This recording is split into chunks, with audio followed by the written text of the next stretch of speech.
కనీసం 6 సంవత్సరాల కంటే ఎక్కువ కాలం విడిపోయి ఉంటూ, అంతకంటే ఎక్కువ కాలం నుంచి విడిపోయి ఉంటూ, సుప్రీంకోర్టు ఎప్పుడైతే ఒక నిర్ణయానికి వచ్చిందో వీరి మధ్య ఎటువంటి ఎమోషన్ లేదు, ఇది వర్కబుల్ కాదు, ఎమోషనల్‌గా డెడ్ అయిపోయింది, దీనికి సొల్యూషనే లేదు, ఒట్టి సొల్యూషన్ వల్ల విడాకులు ఇవ్వటమే అనే ఒక నిర్ణయానికి గనక ఉన్న ఫ్యాక్ట్స్‌ని దృష్టిలో పెట్టుకుని దృఢంగా నిర్ణయానికి వచ్చినట్లయితే, అప్పుడు ఈ 6 సంవత్సరాలు దానికంటే ఎక్కువగా ఉన్నారా?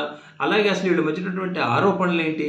ఫ్యామిలీ మెంబర్స్ మధ్య ఉన్నటువంటి ఆరోపణలేంటి? కోర్టులో ఏమన్నా తీర్పులు పాస్ చేసినాయా? సెటిల్మెంట్‌కు ప్రయత్నాలు జరిగినాయా లేదా? ఎన్నిసార్లు ప్రయత్నాలు జరిగినాయి?